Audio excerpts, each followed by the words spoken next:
वासुदेवाय ॐ नमो भगवते वासुदेवाय ॐ नमो भगवते वासुदेवाय ॐ अज्ञानतिमिरान्धस्य ज्ञानाञ्जनशलाकया चक्षुरुन्मिलितं येन तस्मै श्रीगुरवे नमः। नमो विष्णुपादाय कृष्णप्रेष्ठाय भूतले श्रीमते भक्तिवेदांत स्वामिन् इति नामिने। नमस्ते सारस्वती देवे गौरवाणी प्रचारिणे निर्विशेष शून्यवादी पाश्चात्यदेशतारिणे। जय श्री कृष्ण चैतन्य प्रभो नित्यानंद श्री अद्वैत गदाधर श्रीवासादि गौर भक्त वृंद। हरे कृष्णा कृष्ण कृष्ण हरे हरे, हरे Ram Ram Ram Hare Hare.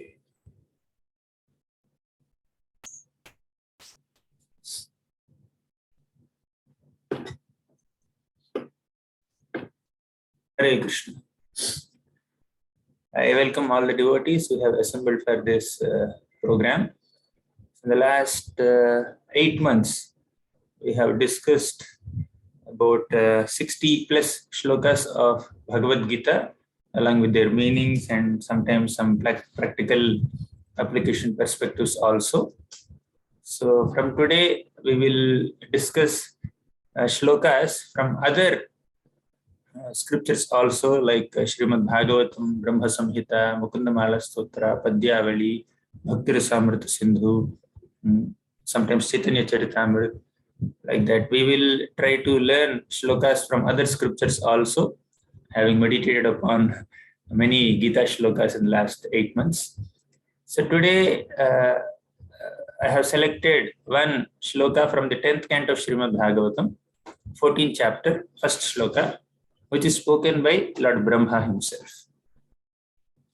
And why I have selected this shloka is that because Janmashtami is coming up, next 4 weeks we will try to discuss some shlokas related to Krishna's form, Krishna's name, Krishna's beauty, Krishna's qualities, Krishna's character, like that.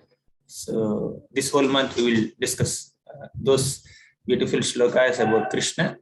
Then we will discuss some shlokas about Radharani also later. And then when Kartik comes, we'll discuss some shlokas about Vrindavan. Occasionally also we will select some shlokas from different scriptures. So now let's begin with first shloka of the 14th chapter. Some of you must be knowing this shloka, but the idea is not to learn something new every time, but to also meditate on Krishna and develop love for Krishna as much as possible. So I am reciting the shloka. Shri Brahmovacha Naumidhyate Bravapushe Taditam Bharaya Gunjavatam Saparipichhala Sanmukhaya Vanyasraje Kavalavetra Vishana Vedu Lakshmashriye Mridupade Pashupangajaya. So let's recite this shloka line by line. So first line, please recite some 3 times. I'll unmute some devotees. Yes, Vaishnavi. Naumidhyate Bravapushe Taditam Bharaya Naumidyate Dhanikushe Tanadam Paraya. Naumidhyate Bravapushe Taditam Bharaya. Naumidyate Brahapushe Tadidam Baraya. Again. Naumidyate Vapushe Taditam Baraya. Again. Naumidyate Bharavapushe Taditam Bharaya. Naumidyate Bharipushe Taditam Baraya. Okay, good. Thank you. Second line, Divya Krishna. Gunjavatam Saparipichhala Sanmukhaya कुञ्जावतां सपरिपेच्छलसन्मुखाय Again. यावतां सपरिपेच्छलसन्मुखाय यावतां सपरिपेच्छलसन्मुखाय. Thank you. Next third line. Yashoda. Vanyasraje kavalavetra vishanavenu. वन्यश्रजे कवलवेत्र विषाणवेनो वन्यश्रजे कवलवेत्र विषाणवेनो वन्यश्रजे कवलवेत्र विषाणवेनो. Hare Krishna Prabhu. Naimisha. Fourth line. Lakshmashriye mridupade pashupangajaya.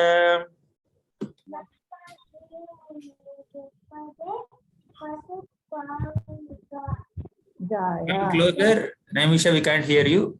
Lakshmashriye mridupade pashupangajaya.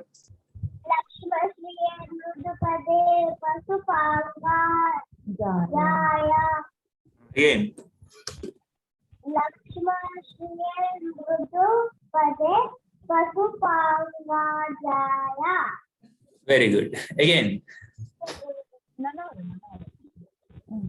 Again. Lakshmashriye mridupade pashupangajaya. Okay. Subhangi, 2 lines at a time. Naumidyate bravapushe taditambaraya gunjavatam saparipichhala sanmukhaya. नौमिद्यते भ्रवपुषे तदिदम्बराय गुञ्जावतं सपरिपिच्छलसन्मुखाय. Good. Again. नौमिद्यते भ्रवपुषे तदिदम्बराय गुञ्जावतं सपरिपिच्छलसन्मुखाय. Good. Riyansh. Vanyasraje kavalavetra vishanavenu lakshmashriye mridupade pashupangajaya. वन्यस्रजे कवलवे विषाणवेनु लक्ष्मश्रिये मृदुपडु पडे पशुपंगजाय. Very good. Again. वन्यस्रजे कवलवेत्र विषाणवेनु लक्ष्मश्रिये मृदुपडे पशुपंगजाय. वन्यस्रजे कवलवेत्र विषाणवेनु लक्ष्मश्रिये मृदुपडे पशुपंगजाय. Hare Krishna. Full shloka. Who is there? Kamakshi Karthik? Yes, Prabhuji. Hare Krishna, Prabhuji. Hare Krishna. Now, नौमिड्यते भ्रवपुषे तडिदम्बराय गुञ्जावतां सपरिपिच्छलसन्मुखाय वन्यस्रजे केवलवेत्र विषाणवेनु लक्ष्मश्रिये मृदुपदे पशुपाङ्गजाय. Hare Krishna Prabhuji. Hare Krishna. Okay. Anyone else? Full shloka. Chinmayi? हरे कृष्ण प्रभुजी. श्री ब्रह्म उवाच नौमिद्यते ब्रवपुषे तडितम्बराय गुञ्जावतां सपरिपिच्छलसन्मुखाय वन्यस्रजे कवलवेत्र विषाणवेनु लक्ष्मश्रिये मृदुपते पशुपाङ्गजाय. हरे Krishna. Sai Mohan Prabhu? Hare Krishna Prabhu. Yes, Shri please. Brahma Vacha Naumidyate Brahvapushe Tadidambaraya Gunjanvatam Saparipicchala Sanmukaya Vanyasraje Kavalavetra Vishanavenu Lakshmashriye Mridupade Pashupangajaya. Okay, good. One more. Yes, Divya Krishna. Shri ब्रह्मोवाच नौमिद्यते प्रवपुषे तडितम्बराय गुञ्जावतां सपरिपेच्छलसन्मुखाय वन्यस्रजे कवलवेत्र विषाणवेनु लक्ष्मश्रिये मृदुपदे पशुपाङ्गजाय. Okay, great. Thank you. Now we will discuss the meaning of this shloka. After that, more devotees can recite. So the context of this shloka is that Lord Brahma once became little surprised at Krishna's activities. So Krishna had killed a big snake demon named Aghasur. and all the people in the heavenly planets, upper planets, they are glorifying Krishna. And all the sound that they have made while glorifying Krishna reached Brahmaloka. And Brahma came to know that, okay, one little cowhead boy, hardly 6 years old, he had killed one big demon, Aghasur, the snake demon, the python demon. So Brahma thought, oh, is it really so? This little child has killed this Aghasur, so let me go and test him. So Brahma came there, and at that time Krishna was just happily having his lunch along with many other children, all the gopas on the banks of Yamuna, after just having killed Aghasur. So then Brahma came and he had stolen all the calves from there. And all the cowherd boys became very worried. Our calves are gone. So then Krishna said, my dear friends, please stay here. Continue to enjoy your meals. I will go and search for the calves. So Krishna was holding little curd rice in his hand. He has not yet completed his lunch, but still he went out to search for the calves. So when Krishna went out, meanwhile Brahma came and he had stolen the boys also, the cowherd boys also. Then Krishna came back, he did not find the calves. Then now on the banks of Yamuna, he did not find his cowherd boy friends also. Then Krishna, to bewilder Brahma even more, he started searching for the boys and calves everywhere, imitating the behavior of a normal innocent child. So then Brahma has hidden the calves and the boys. But as you know, so Krishna has expanded himself into unlimited calves and unlimited boys, and experienced the motherly love of all the cows and gopis of Vrindavan for 1 year. Then, meanwhile, Brahma came back. Okay, after 1 year, Brahma came back. This 1 year is like one moment for Brahma in his planet. So he came back to see what's happening with Krishna. So by this time, Krishna is playing with all the gopas and calves as usual. Basically, these gopas and calves are his own expansions. Right? It is Krishna who has taken their forms and is playing with all of them, and Brahma got completely bewildered.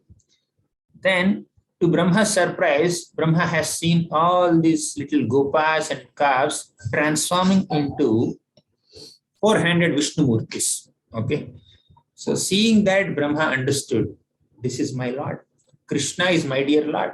In the beginning of the 10th canto, we see that Brahma and all the Devatas, including Shiva and even Mother Bhumi, in the form of a cow, they all went to the bank of Kshirosagar, the milk ocean, and prayed to the Lord that please descend, because Mother Earth is overburdened by military forces. Then the Lord has personally descended on the planet to fulfill the desires of the Devatas. But Brahma, who has personally invited the Lord to appear on this planet, he has forgotten the Lord's divinity and he wanted to test Krishna.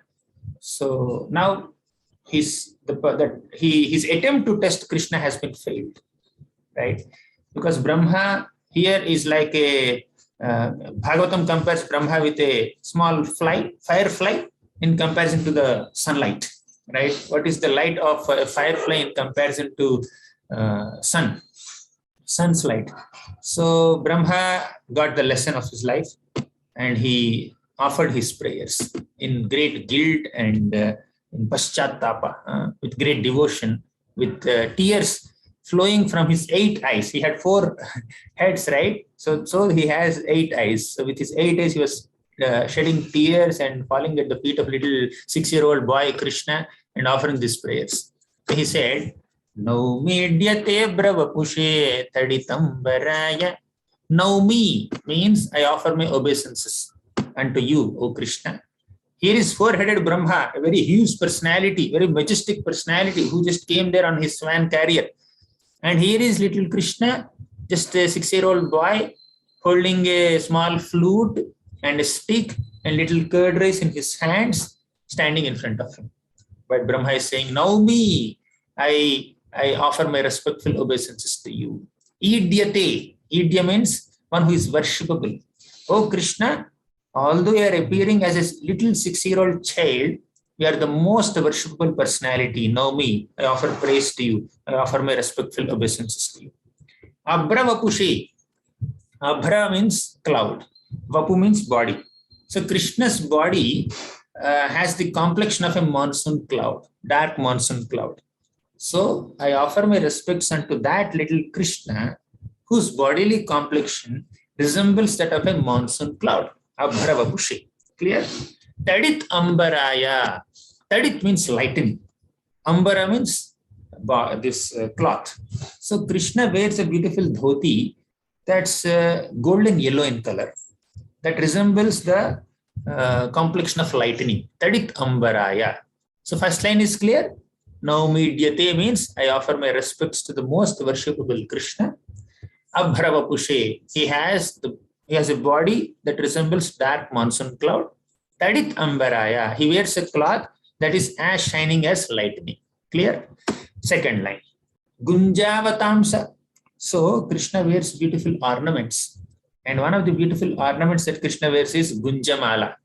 You know Gunjamala? Gunja seeds are those seeds which are little reddish with a little black patch on it and also a little white dot. So they are like seeds available in Vrindavan, and Vrajavasis offer that a mala made of the gunja seeds to Krishna. So Gunjamala, Gunjavatamsa. Oh Krishna, you are decorated with this Gunjamala. Paripicha lasan mukhaya. So Paripicha refers to peacock feathers. Okay. We discussed before. Why does Krishna wear peacock feathers? So here Brahma is glorifying Krishna as Paripicha lasan mukhaya. Means your beautiful face is resplendent. Lasan mukhaya. Lasan means shining. Resplendent. Mukhaya means face. Paripicha means peacock feathers. So your face is glowing so nicely with peacock feathers on your head. So why does Krishna wear peacock feathers? There are multiple reasons. One reason is that Srimati Radharani has a pet peacock. Okay.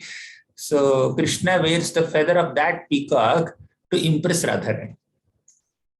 Another reason is when once Krishna danced and played his flute so enchantingly, all the peacocks became so mesmerized by Krishna's musical performance and dance performance. And the king of peacocks came and offered a beautiful peacock feather to Krishna as a gift. To honor the peacocks, to reciprocate with the love and affection of the peacocks, Krishna picked up that peacock feather and placed right on his head. Okay, that's the importance that Krishna gave to the peacocks. That's another reason. Like that, there are so many reasons. All the eyes on the peacock feathers, see on the peacock feathers also there are some eyes. They resemble the eyes of the gopis of Vrindavan. So whenever the gopis of Vrindavan come in front of Krishna, they don't blink their eyes. We are blinking our eyes every now and then. We are not even realizing it. Because there is a continuity in our vision. We are seeing something while blinking eyes, but we don't feel obstructed. But the gopis are different. Gopis feel that within one eye blink, they are missing Krishna. Oh, because of this eye blink, I am unable to see Krishna, see Krishna's beautiful form. Brahma doesn't know how to design human bodies. He has given only two eyes. Two eyes are not sufficient to relish Krishna's beauty. And on top of it, these two eyes constantly blink. Within one blink, we are experiencing a yuga of separation from Krishna. So all the gopis, whenever they come in front of Krishna, they open their eyes without blinking their eyes. They will just watch Krishna's beauty. So those unblinking eyes of the gopis are like eyes on the peacock feathers. So Krishna wears multiple peacock feathers on his head many times so that he always remembers the gopis of Vrindavan, remembers their eyes, their thirsty eyes. Their eyes are very thirsty to see the enchanting form of Krishna. So to always remember the gopis, Krishna keeps peacock feathers in their on his head. Another reason, you saw a peacock, not only the feather, you see the peacock directly, not when the peacock opens its feathers and then displays while in jubilation. This peacock is walking and the feather and the tail of the peacock is so long. Have you seen? I could have shown some pictures. The tail of the peacock feather is so long with so many feathers. The tail of the peacock. So that tail of peacock, that's so beautiful with so many feathers, resembles the braids of the gopis. Okay, The gopis of Vrindavan wear braids, and the braids are also nicely decorated with so many ornaments and flowers and garlands, etc., that resemble the tail of a peacock. So Krishna also wears peacock feathers for all these reasons. So Gunjavatamsa Paripichalasan Mukhaya. The meaning of the two lines is clear. Third line. Vanyasraje Kavalavetra Vishana Vedu. Vanyasraje. Vanya means that which is grown in forest. Vana means forest. Vanya means that which is available in forest. Vanyasraje. Sraje means flowers. So Vanyasraje means flowers that are grown in forest. So Krishna wears simple flower garlands, and the flowers are obtained from the forest, natural flowers. They are not grown in some poly houses or with some special fertilizers and pesticides. So simple forest flowers that are grown. So Krishna nicely wears. So Vanyasraje, he wears a nice garland. And Krishna's garland is called Vaijayanti Mala. So that has a combination of multiple colorful, fragrant flowers. Okay, Vanyasraji. Kavala. Next word. Kavala means a morsel of food, specifically curd rice. Okay, so Krishna is appearing in a simple cowhead boy form, and he holds little curd rice in his hands. He's not holding some paneer fried rice or some kulcha or butter naan or pizza or burger. No. So he's a cowhead boy wandering in forests along with cows with little stick, along with other boys. So he just, Mother Yashoda packs lunch for Krishna with some curd rice.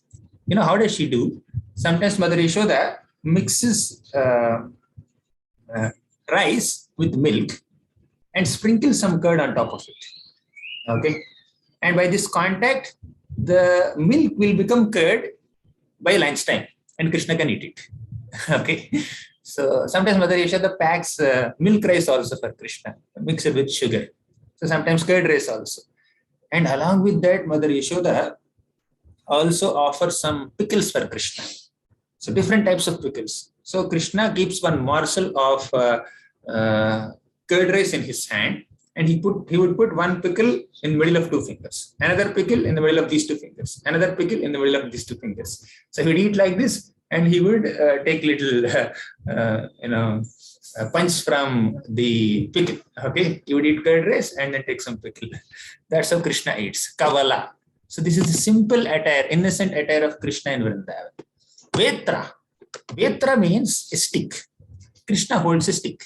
In Vrindavan, Krishna doesn't hold any weapons. Have you ever seen Krishna? Have you ever heard of Krishna using his Kaumodaki Gada in Vrindavan, or using his Sudarshan Chakra in Vrindavan?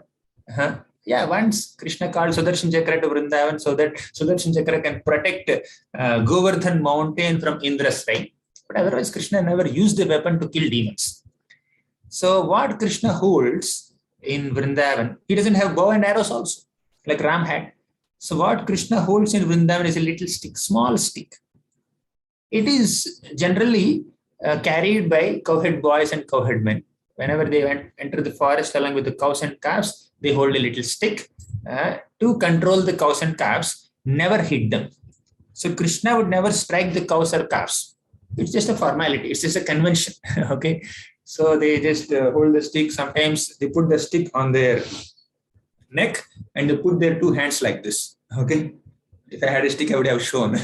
So that's how they do. And they put some turban on their head. So this is how Krishna goes to Vrindavan with a stick. So Krishna doesn't have any sophisticated weapons. Vishana Venu. Krishna, this is third line, last word. Vishana Venu means Krishna holds a buffalo horn just to make some sound.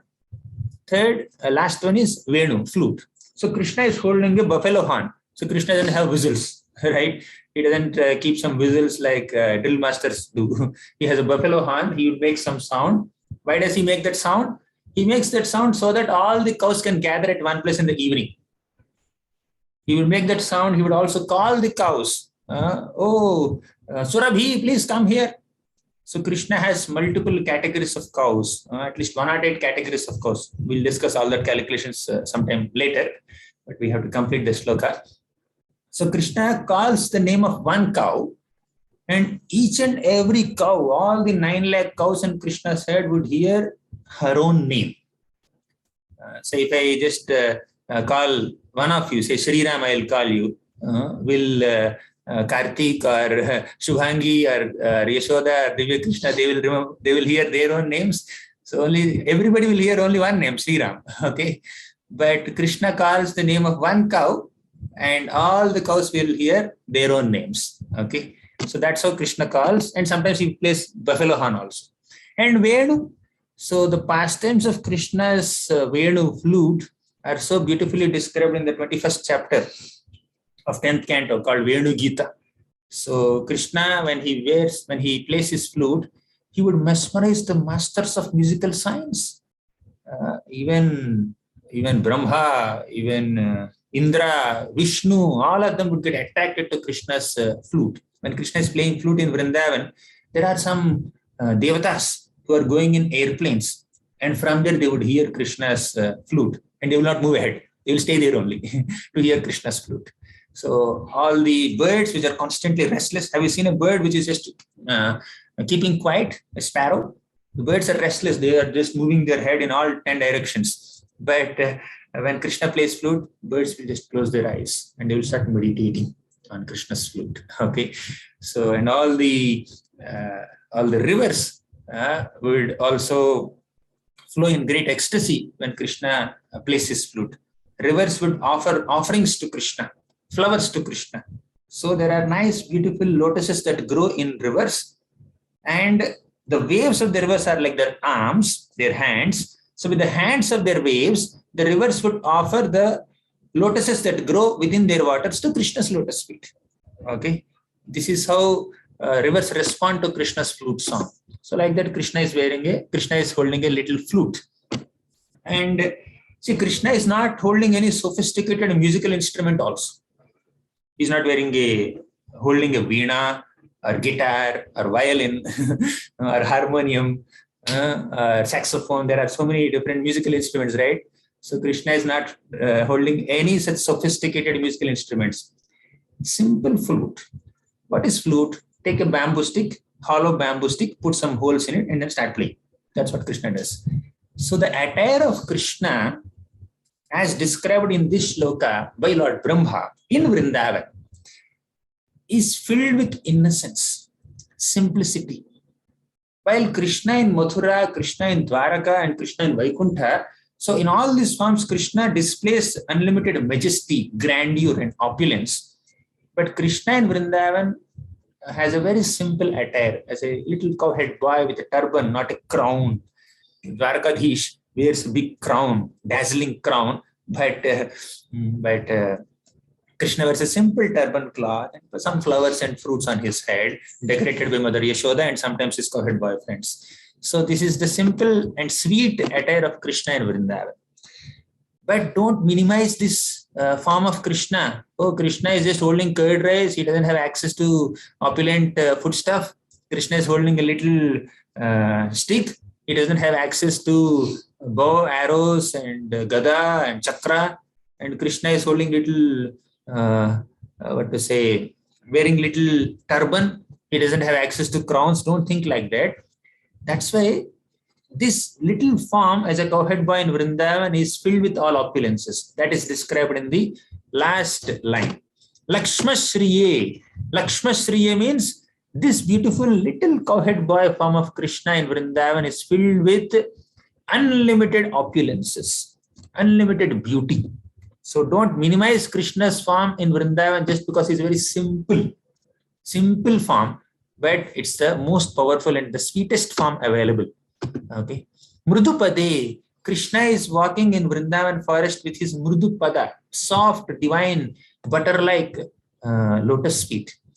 And the speciality of Vrindavan is that Krishna would not even wear shoes. That's why Mridupade is mentioned here. Brahma is saying that Krishna, you are walking in Vrindavan without any shoes, right? So in Vaikuntha you wear shoes. In Mathura you wear shoes, in Dwaraka you wear shoes, in Ayodhya you wear shoes, but you are walking in Vrindaranya without any shoes. Lord Ramachandra also walked in Dandakaranya without any shoes. Actually, he was wearing shoes, but Bharat, his younger brother Bharat came and took those shoes. So Krishna, the speciality of Vrindavan is that Krishna doesn't even wear shoes. The divine lotus feet of Krishna would directly touch the land of Vrindavan. Vrindavanam sakhi bhuvo vitanoti kirtim yaddevaki sutapadam bhujalabdha lakshmi. The wealth of Vrindavan is the footprints of Krishna. And the land of Vrindavan is increasing the glory and reputation of this planet Earth because Mother Earth in Vrindavan is endowed with the auspicious footprints of Krishna, Mridupade. And last statement, Pashupangajaya. Pashu means cows. Pa means one who takes care of cows. Pashupala, Pashupa. Pashupa Angajaya. Angaja means his son.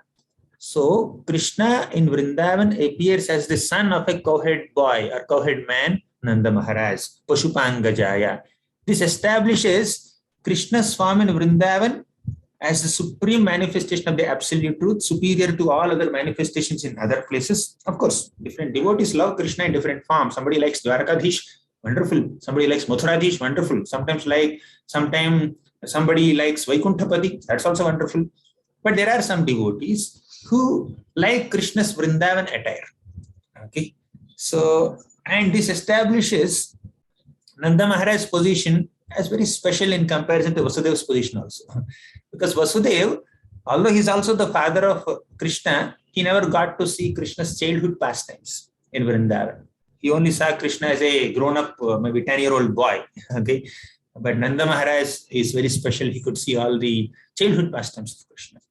So this is the meaning of this beautiful shloka, where Brahma has described several features of Krishna's sweet and innocent and simple form of Krishna in Vrindavan. Okay, so we'll conclude here. You can recite. Those who have not recited can recite again. Just let me open that slide. Naumidyate bravapushe taditambaraya gunjavatam saparipicchala sanmukhaya vanyasraje kavalavetra vishana vedu lakshmasriye mridupade pashupangajaya. Yes, you're able to see the screen? I'm able to see you. Yes, Sri Ram, you can recite. Where are you? Yes, Sri Ram. Yes, Prabhuji. You'll recite or you want me to recite line by line? Prabhuji, Sri Yeah. Brahma Vacha, Naumidyate Bhyapushitadadavarya, Gunjavatam Saparipicchala Sanmukaya, Vanyasraje Kavalavetra Visannavenu, Lakshma Shri Nidupade Pasupangajaya. Very good. Thank you. Next, Sucharita Jahnavi Matu. Shri Brahma Uvacha Naumidyate Bhravapushe Tadidambaraya Gunjavatam Saparipicchala Sanmukhaya Vanyasraje Kavalavetra Vishana Venu Lakshma Shri Mridupade Pashupangajaya. Hare Krishna Prabhuji. Avyukt. Naumidyate bravapushe taditambaraya Naumidyate bravapushe taditam ambaraya gunjavatam saparipicchala sanmukhaya Gunjavatam sa paripicchala sanmukhaya vanyasraje kavalavetra vishana vedu Vanyasraje kavalavitra vashana venu lakshmasriye mridupade pashupangajaya. Lakshma Shriye Mridupade Pashupangajaya. Hare Krishna Prabhuji. Longer shloka. Anusha. Yes, Prabhuji. Naumid. श्रीब्रह्मोवाच नौमीड्यते भ्रवपुषे तडितम्बराय गुञ्जावतांश परिपिच्चलसन्मुखाय वन्यसृजे कवलवेत्र विषाणवेणु लक्ष्मश्रिये मृदुपदे पशुपाङ्गजाय. Thank you, Prabhuji. Hare Krishna. Sabarish Prabhu. Hare Krishna Prabhuji. Shri Brahma Uvacha Naumidhyate Bravapushe Tadidambaraya Gunjavatam Saparipicchala Sanmukhaya Vanyasraje Kavalavetra Vishana Venu Lakshmashriye Mridupade Pashupangajaya. Thank you, Prabhuji. Hare Krishna. Thank you. And Tejo Prabhu. Hare Krishna Prabhuji. Hare Krishna. ते ब्रह्म वपुषे तत् अम्भराया गुञ्जावतांस परिपिच्छलसन्मुखाय जात सम्मापचित लसन्मुखाय वन्यस्रजे कलववेत्र विषाण वेणु लक्ष्मी श्रिया मृदु पद पौषुकेन्या. Next, Megha Mataji. Shri Brahma Vacha Naumidyate Pravapushe Tadidambaraya Gunjavatam Sparipichala Sanmukhaya Vanyasraja Kavalavitra Vishana Venu Lakshma Shri Mridupade Pashupangajaya. Nivrit. Naumidhyate Bra. Yes. Hare Krishna Prabhuji. Shri Brahma Vacha नौमिद्यते ब्रह्मपुषे तदिद अम्बराय गुञ्जावतंस परिपिच्छल सन्मुखाय वन्यासजे कवलवेत्र विषाण वेणु Lakshmi Shri मृदुपदे पशुपांग गजाय. Shubha Prasanna Prabhu.